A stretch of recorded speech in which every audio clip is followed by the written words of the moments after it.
Now that's more like it. The Angels do what a team is supposed to do against another team as historically bad as the Chicago White Sox. A relatively impressive win, but more importantly, a 6-game losing streak is snapped and the road to avoiding 100 losses is still on. We'll talk about all of it on tonight's edition of the Locked On Angels Postcast right now. You are Locked On Angels Postcast, part of Locked On Sports Los Angeles, on the Locked On Podcast Network. Your team every day. Hello, Halo Nation. Hello, Halo hopefuls. Hello, Postcast people. And welcome to the latest edition of the Locked On Angels Postcast, coming at you live, as always, from the Locked On Sports Los Angeles YouTube channel and wherever you get the Locked On Angels podcast feed after the fact. If you don't know who I am, my name is Gavin Carlson, a previously credentialed journalist in the LA area and now a member of the Locked On Podcast Network, where it's your team every day. Our team is the Angels, and the Angels got it done tonight. Thank goodness, after an abysmal stretch where they lose 6 games in a row, including losses to the Chicago White Sox yesterday, including a 3-game sweep against the Astros, including back-to-back losses against the Twins. They finally do what they're supposed to do, and they beat the White Sox, the historically bad, now 116 lost Chicago White Sox, with a 5-0 win for the Halos to move to 61-90. The road to avoiding 100 losses is looking likely. They got to win just 2 more games to do that. Still a long shot to avoid the worst record in a season in Angels history, but hey, at least it's still live as of now. Before we jump into this one, a shout out as always to everybody in here. Seen a lot of faces I know. Jeff, Anthony Jimenez, Joe, Anaheim Angel, Daniel Barry, Angels win, and anyone else here as well. I appreciate you guys as always, as I also appreciate the sponsor of today's show. It is FanDuel. Now through September 22nd, all FanDuel customers can bet $5 and get a 3-week free trial of NFL Sunday Ticket from YouTube and YouTube TV. Visit FanDuel.com to get started. And where we get started in this one is, I'm going to talk about the lineup first. I know Griffin Canning did his thing tonight. Obviously, that's a decent story. 6 scoreless innings for him, just giving up 3 hits. But I think the main story in this game is a couple guys having pretty darn huge offensive performances, including a couple guys that I've maybe insulted in recent days, saying, I don't even know who the heck you are, obviously with a bit of sarcasm. But we see a day where Wagaman, who I'm not going to say it with that Wagaman voice like I did yesterday, but Wagaman, who is 27 years old, 27-year-old rookie, 6'4", big, tall first baseman righty, and he has an absolute massive game today. 3 for 4 with 2 RBIs. He hits a home run a day after hitting his first MLB home run. He hits his second today. So now back-to-back games with the home run for him. Suddenly the OPS is 959. I know he's had 24 at-bats, so I'm not actually going to look at that with any sort of seriousness, but pretty impressive that you go from, getting called up to taking 4 games before you get a hit to now back-to-back games with a home run, 4 hits in his last 8 at-bats, obviously 3 of his 4 today. He's also had 3 RBIs combined. Obviously, the home runs help. But this guy literally went 0 for 8 to start his career, 1 for 12 to start his career. And now in his last 12 at-bats, he has 6 hits, including 2 home runs, 2 doubles, and 3 RBIs. So he has certainly turned things on. Once again, I keep saying it, and I got to be fair. As much as I have said, I don't even know who the heck these guys are, and stuff like that, I have to be fair. If I can say that this month in September, and I keep saying it, if I can say this month in September is more important than August, more important than July and June in terms of I'd rather have a guy end the year extremely strong than, have a solid middle of the season and then collapse at the end, the best example being Logan O'Hoppe. if I could say that about other people, talking about pitchers, talking about certain hitters, I have to be fair and say it with a guy like this who didn't even play in August, but he still has this whole month of September to impress. And if a guy like a Wagaman or a couple other guys I'll mention later in this show, if they can have strong months to September, going to spring training, you're fighting for a real roster spot going into the next season. I mean, what else could they have done, right? You can't ask for anything else other than them to have a great month of September, have a great offseason, have a great spring training. So good for Wagaman. Played third base today, 3 for 4, 2 RBIs, and a run. The home run certainly helps. He's hitting .292 with a .959 OPS, just 24 at-bats. But still, like, to see it, another guy with a big game that we might have not expected it from is Gustavo Campero. Another middle-aged rookie, 26 years old. But, I mean, Wagaman's 6'4". Campero is 5'6". All right, I'm 5'5", and I feel like the shortest person on planet Earth. So I can't imagine how Gustavo Campero feels being in the major leagues at 5'6". He's a switch hitter. Obviously, whenever you're 5'6", 183, you're going to have some speed, and you're not going to be expected to have a lot of power. But he has multiple hits today. He goes 2 for 4. Love to see that. He went 0 for 2 in his MLB debut 2 days ago on the 15th. Yesterday, he went 1 for 3, so he got his first career MLB hit yesterday, 1 for 3, but he did have a strikeout, and then today he goes 2 for 4. So now just 9 at-bats, and he already has 3 hits. He has a run, and he has 2 RBIs. He didn't get an RBI today. He did get his first career stolen base today. So pretty solid for Campero, another guy that, is there really a likely roster spot for this guy next season? Probably not. But if this guy tears it up and, finishes the regular season still hitting 333, but it's on 50 at-bats, 60 at-bats instead of, maybe not 60, but 50 at-bats or even 40 instead of 9, then who knows? If he's hitting 333, if he has a great offseason, a great spring training, then maybe he can be something for the Angels next year or in the future. Or maybe he's just a guy that's sitting in AAA waiting to get called up or something. So happy to see him do well. Would like to see Adams continue to build on some of his momentum. He did not. He went 0 for 4, one of the weakest performers today, other than the man we have to really start getting concerned about, and that's Logan O'Hoppe. Maybe he needs to shut him down. The same way we just shut Caden Dana down, Logan O'Hoppe is doing nothing to help his confidence, to help his physical abilities, to help his stats, to help his mindset, to help anything. 0 for 4 with 2 strikeouts again. He's fallen all the way to 236. He might end this year hitting in the 220s. The OPS is under 700. His OPS was over 800. The average was over 250. So very disappointing to see him struggling the way he is. One of the only guys, the few guys in this lineup. I mean, unfortunately, it was ironic. All the guys that are the actual futures of this team struggled. Zach Neto, 0 for 4. Logan O'Hoppe, 0 for 3. Adams maybe not quite the future, but 0 for 4 for him as well. So the Angels only had 10 hits and put up 5 runs. BC, come on now. I'm seeing this crazy comment here. It distracted me. O'Hoppe lowering his trade value. What trade value? He's not going anywhere. But anyways, the last guy that was really, really good today was another guy I've been very critical of, and that's Taylor Ward. 3 for 4 for Taylor Ward. Got to give him his credit. He picked up RBI number 69 on the season, so he can break the 70 RBI mark. Pretty impressive for him. And a 2-out RBI for him. Nolan Shanuel also had a 2-out RBI as he went 1 for 3. Fudd Alex coming here with an accusation. He says Gavin looks tired of talking about this team. I hope I don't seem that way. I'll be honest, I'm very exhausted, but it has nothing to do with this team. I just started my first day of my full-time job yesterday. So I'm on day 2. It's a entry-level full-time job. So we're onboarding right now, and it is a lot of information. I'm also I have a horrible sleep schedule. I normally go to bed 1 a.m., 2 a.m., 3 a.m. And, on days where I don't have anything, I can sleep in till 10 a.m. That's what I would do during the summer. But now it's the opposite. I'm waking up at 7 a.m. every day. I'm fully experiencing what it means to A, be a full-time employee, but B, be a full-time employee / adult in Los Angeles. And what does that mean?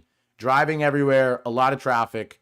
And so, yes, I don't start work till 8:45-ish, try to be there at like 8:30, and yet I'm up at 7. Right? Up at 7, getting ready, and I don't even make breakfast or anything. Got to be out of the house or the apartment. I wish I had a house. Out of the apartment around 7:45, 7:55 at the latest. So I'll be honest, I am completely sleep deprived. I didn't go to the gym today. That tells you all you need to know about how tired I am, if you know anything about me. And so, Fud Alex, no, it's not really the team. I mean, obviously, I'm not going to be fired up to talk about a 61-90 Angels team. If anything, you should know how brutal my weekend was for talking about teams, because I had to talk about UCLA lose by 29, the Rams lose by 31, and then the Angels lose to the White Sox yesterday. So it's been a rough 3 days. If anything, I'm buzzing today because I get to talk about a win for once. So, Fud Alex, funny comment. I probably do look tired. Maybe you're referencing some eye bags or whatnot, but yeah, I'm feeling pretty good in terms of the Angels, better than normal because we got to see a win. We got to see a couple of guys that might have a role in the future play well. Nico Cavada's got to give him his credit for going 1 for 3, but that's about it. The average is now down to 183. Shanuel, like we said, 1 for 3 as well. LeBlanc, kind of a not irrelevant performance, but pretty irrelevant. He did have 2 walks and did score 1, so you got to give him some credit there. But with all that being said, we're going to take our first break, and when we come back, we will discuss Griffin Canning. We know I was very critical of Griffin Canning after his last start. I'm also seeing some questions about me now, so I'll talk about those as well after my first break here on the Locked On Angels Postcast. Now, today's show is brought to you by PrizePicks. If you somehow don't know, PrizePicks is America's #1 daily fantasy sports app with over 5 million active members. It's the easiest and most exciting way to play daily fantasy sports because unlike other apps where you're competing against people, it's just you against the numbers. All you do is pick more or less on 2 to 6 player stat projections and watch the winnings roll in. In the month of September, which is getting towards the end, 1 Caleb Williams passing yard gets you 1 win on PrizePicks every week. That's right, only 1 yard gets you an automatic win every football weekend in September. 4 weeks of free W's. Don't miss this deal on PrizePicks because it's gone when September wins. You can now win up to 100 times your money. And if you want to play PrizePicks alongside Drewski, Joe Budden, and MMA champ Sugar Sean O'Malley, you can now find the community plays under the promos tab of the app to view entries from some of the biggest names in the PrizePicks community every week. So go ahead and download the PrizePicks app today and use code LOCKEDONMLB and get $50 instantly when you play $5. That's code LOCKEDONMLB on PrizePicks to get $50 instantly when you play $5. You don't even need to win to receive the $50 bonus. It's guaranteed. PrizePicks, run your game. Back here live on the Locked On Sports Los Angeles YouTube channel. They're accusing me of not being fired up. They're accusing me of being tired. I'm fired up because the Angels won a game, baby. Angels win 5-0 against the White Sox. They do what they are supposed to do against a team as historically bad as the White Sox. The big win here at home, ending a 6-game losing streak, getting win number 61, just 2 wins away from avoiding 100 losses on the season, 7 wins away with 11 games to go of avoiding the worst the worst season in Angels history. Another thing to try to, technically 6 wins. We'll say 6. We'll cheat, all right? For people who continue to be confused by this, the worst Angel season ever, 65-95. I've been debating with some people if the Angels simply need to win more than 65 games in order to say it's not the worst season, or if they need to lose less than 95. We'll meet in the middle, because obviously 65 plus 95 is not 162. If the Angels go 66-96, that is the worst season, right? Obviously. Or not obviously, but I'd say you have the most losses. If you go 67-95, you have tied for the most losses in a season, but you're 2 wins more than the least amount of wins. So that's clearly not the worst season. So if the Angels can win 6 of their next 11, then it is not the worst season at all. If they win 5 of their next 11 and go 66-96, even that is debatable. One win more than the least amount of wins, one loss more than the least amount of, or the most amount of losses. That's my take on the matter. Let's talk about Griffin Canning. He deserves his credit. He looked quite good tonight. Just 3 hits allowed in 6 innings. He walked 2, which for him isn't that bad. He strike out 6. The ERA is still 5.16. He's still been abysmal this season. I still don't want to see him in the rotation, even though Caden Dana has struggled recently, even though Reed Detmers is back to struggling yesterday, even though Aldegari has struggled, even though Kohanowitz is still uncertain. Even Jose Soriano, we haven't seen him in ages. Even Tyler Anderson, we kind of haven't seen him in ages. I still don't want to see Griffin Canning in the rotation next year. He's still 6-13 with a 5.16 ERA, but it's nice to see him get a solid start against a lineup he's supposed to have a solid start against. 6 innings, 3 hits is phenomenal. It's phenomenal. Just 5 base runners. He forced 2 double plays. That's always huge. And not really many opportunities for the White Sox in this one. 0 for 2 with runners at scoring position. They leave 5 on base. They never really even felt like they were threatening. The bullpen was also great in this one. Just 3 hits allowed combined in the last 3 innings. Burke has a hitless 7th inning with a strikeout. Strickland gives up 2 hits, but then strikes out 2 to escape the 8th. And then Miller allows just 1 hit in his 9th inning appearance. So pretty darn good pitching performance overall. Do I think Griffin Canning should be in the rotation? No. Do I want to see Miller in the bullpen next year? Probably not. Do I want to see Burke? Probably not. I mean, Miller actually 2.16 ERA. Who am I kidding? Never mind. I'm getting him confused with Burke. Burke has been brutal. 6.28 ERA. Strickland's ERA is down to 3.23. He's had quite a roller coaster year. Was good for part of the year, then was awful for part of the year, then settled down. 3.23 ERA, will take that. Miller 2.16 ERA. That's great. Ben Joyce will be there. And I mean, even Jose Suarez has pitched well out of the bullpen recently. Who knows? The end of the season has made no sense. But above, overanalyzing where these pitchers should be next season, other than Miller, I don't think anyone should really be surefire in the bullpen or rotation next year. Let's just celebrate the fact that they all pitched well. You get a shutout win against a lineup that you should get a shutout win against. Let's be honest. I'm going to answer a question here. Craig said, you work at UCLA? No, I don't work at UCLA. I just graduated from UCLA 3 months ago. I do not work at UCLA. I still go to UCLA, the physical campus, about every other day. That's actually the gym I go to still until the end of the month. So if you hear me say, oh, I was in Westwood, oh, I was on campus at UCLA, that at this point, that's usually what I'm referring to. I lived in Westwood all summer. I lived in Westwood the last 4 years as a student. But now if you hear me say I'm in Westwood or was at UCLA, it usually means I got back from work, and went to the gym in Westwood on campus at UCLA. So no, Craig, I don't work at UCLA. I used to go to UCLA. I used to also work with the Daily Bruin covering UCLA. So when you hear me say a former UCLA credentialed journalist, that's what I mean. So yes, hope that answers the question. Fud Alex also says, few games left, in referring to me. Fud Alex, tell me, do I look like I'm tired of the Angels? Do I look exhausted? I mean, I guess you did already say Gavin looks tired talking about this team. I think I'm just exhausted with, it's a big trend. I don't know about you guys. I don't know how old everyone is in the chat here. Obviously, most of you are older than me. But if you are, go back to the time you had your first full-time job. I'm sure it was a big transition. I always say that high school prepares you more for full-time job than college. High school, you're going to school from 8 to 3. For me, it was I'd go to school from 8 to 3. Then I'd do homework till 4:30, 5-ish. Then I'd go to basketball practice from 5 to like 7:30, get home, eat, shower, do a little bit more homework, go to bed. There was no free time. No free time. There was no playing. I mean, I love playing sports video games. There was no PS5, at that time, PS3 or PS4, but there was no Madden, FIFA, NBA 2K being played during the week. There was no scrolling on my phone, right? Like, high school is no joke, and especially if you took it seriously like me, and I wanted to go to a great school. I worked really hard in high school, didn't miss an assignment, straight A's basically the whole time through, right?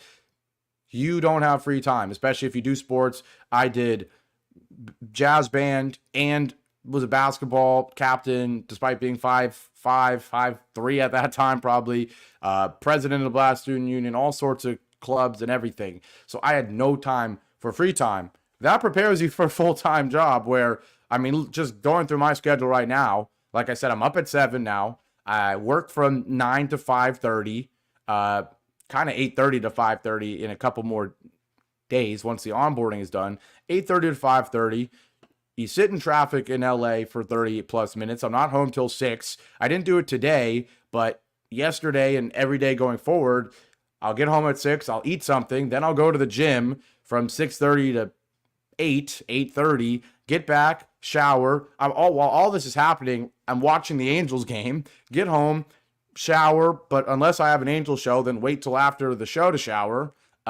Do the Angels show, which you guys see every night, but you maybe don't know all the setup.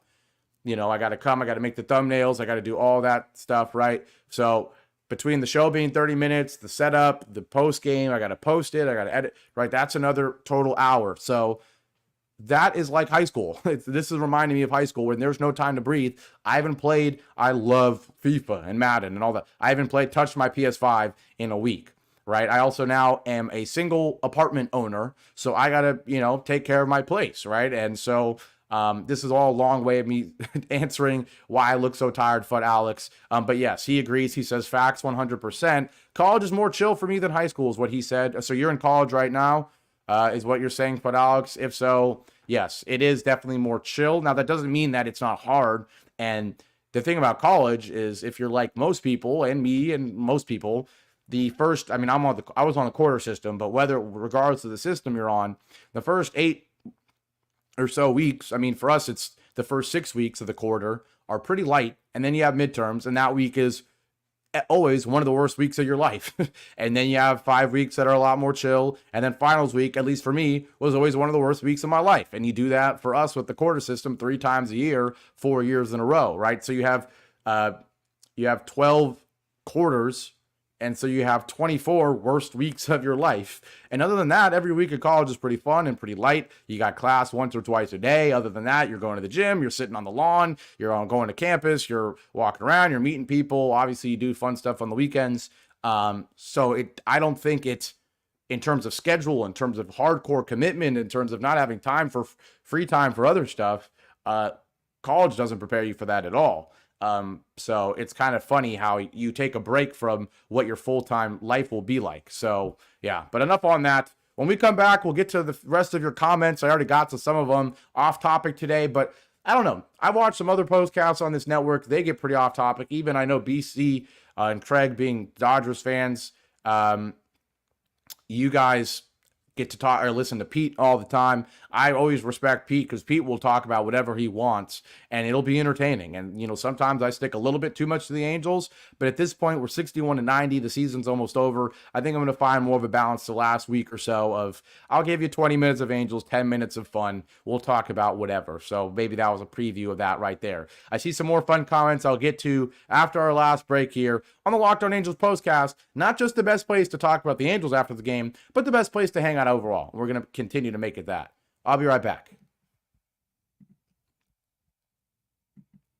Now, finally, today's show is brought to you by FanDuel. You've heard me talk a lot about FanDuel, America's #1 sportsbook. Well, we have something, we being me and the Locked On Postcast Network, we have something a little bit different for you now through September 22nd. All FanDuel customers can bet $5, just $5, and you get a 3-week free trial of NFL Sunday Ticket from YouTube and YouTube TV. Then with a YouTube TV base plan, you'll be able to watch every regular season Sunday afternoon out-of-market game. All you need is a Google account and a current form of payment, and you can cancel anytime.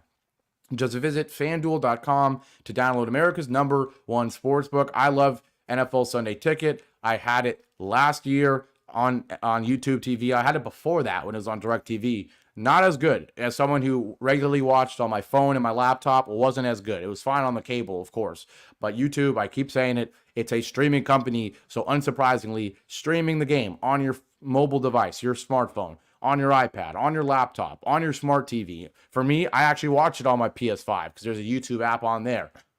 It is great. It's quick. It's efficient. So highly recommend. Visit FanDuel, bet $5, get a 3-week free trial of NFL Sunday Ticket from YouTube and YouTube TV. Just visit FanDuel.com and download America's #1 sportsbook. Back here live one more time with Locked On Sports Los Angeles YouTube channel. This is the Locked On Angels Postcast. I'm Gavin Carlson, and the Angels win 5-0. Unbelievable. We'll take it. A win. They do what they're supposed to do against a team that came in with 115 losses. They hand them 100 or lost 116. Should have done it yesterday, but the Angels do it today. They snap a 6-game skid, and they move to 61-90. We already talked about a couple guys in the lineup that we haven't seen much of. Guys making their MLB debuts in the last couple of weeks in Wagaman and Campero.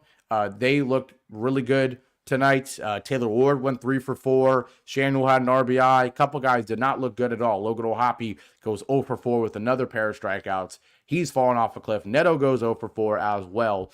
And Jordan Adams goes 0 for 4 as well. We talked about Griffin Canning. Great start from him. Not ready to act like it means too much. He's still been really bad this year, but he does go 6 innings and gives up just 3 hits without allowing a run. We're going to jump into these last bit of comments here before we wrap this one up on a pretty light, casual, fun postcast. I think that's how we're going to do it from now on. Jeff says, so much for the sweep.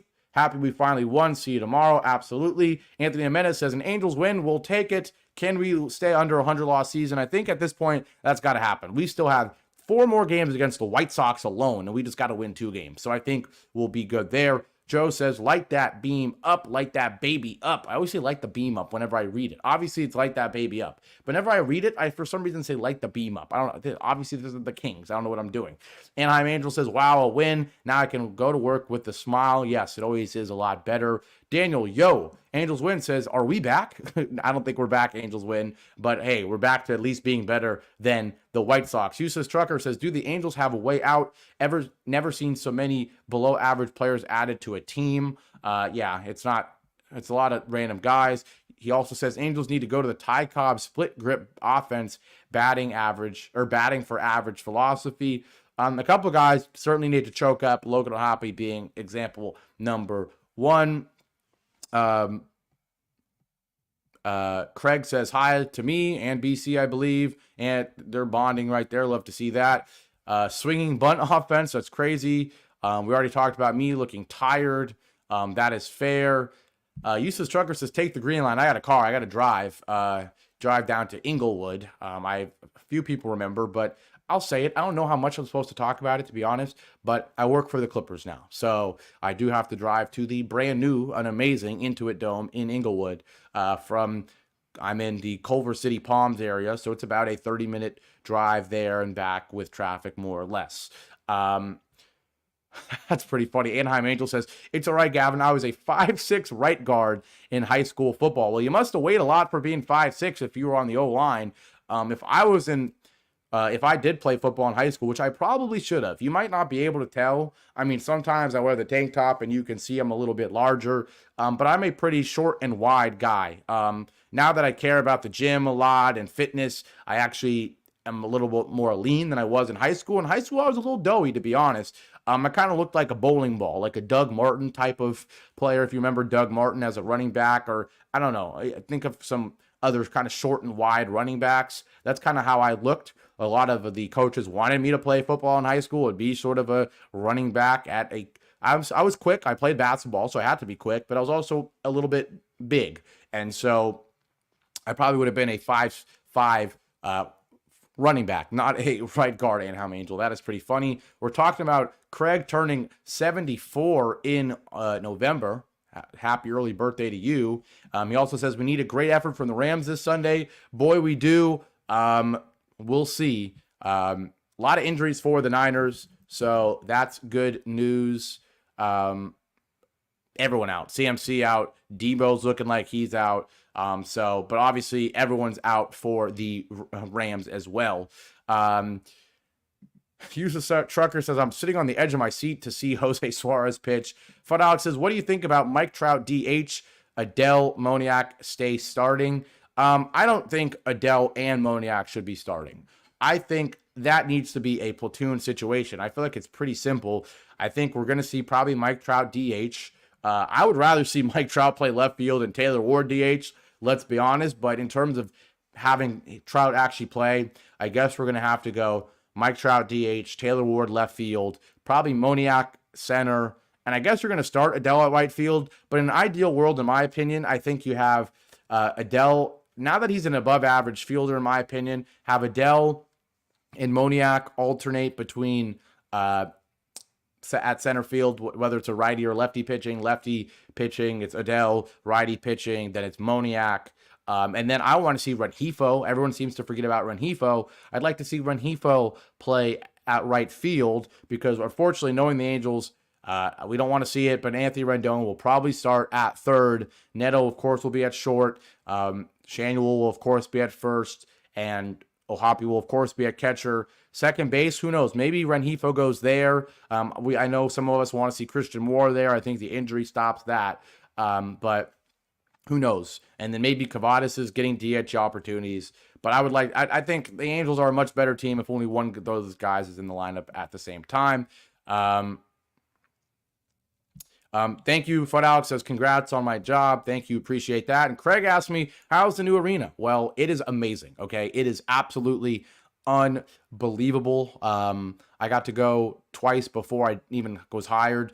There was multiple interviews. So for the first round of the interviews, we were at the arena, got to see it. The second round of interviews, we're at the arena, got to see it. It is spectacular. The amenities are unreal. The technology is unreal. You don't need a wallet and you don't need a phone, okay?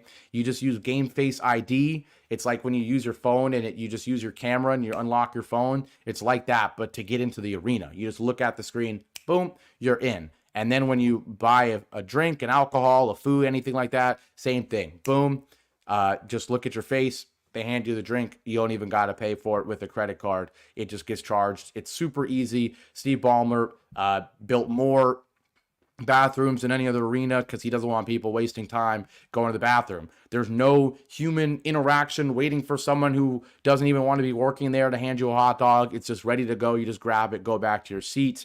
The arena itself, the inside, the seats all have a light that changes colors based on the game, based on different moments, different quarters. There's buttons on the seats where you can play games on the screen. The screen looks like SoFi. It's a big Halo board, but even better. Absolutely unbelievable. And if it sounds like I'm selling you on it, it's because I'm working in sales. So I know everything about that arena. And so here's a great point. If you or anybody you know is interested in seeing the $2.7 billion unbelievable Intuit Dome, let me know, because I can certainly hook you up with the tour. And if you want to quickly try to get some season tickets in the next month or so before the season begins, I'm also the guy to talk to as well. I can hook you up, okay? And by hook you up, I don't mean hand you free tickets, but I mean if you need to know how to buy season tickets, I will help you out. If you need a tour of the Intuit Dome, I can get you that as well. So,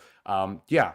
Job's been great. The arena's amazing. And certainly, if you want to see it, you know what to do. Hit me up, okay? I can hook you up with that. But with all that being said, let's get back on topic. Angels win 5-0. Griffin Canning actually plays well. A couple guys in the lineup actually play well as well. So, yes, we're going to wrap this one up. 5-0 Angel win. Love to see it. Shout out to everybody in here. It was a fun show today.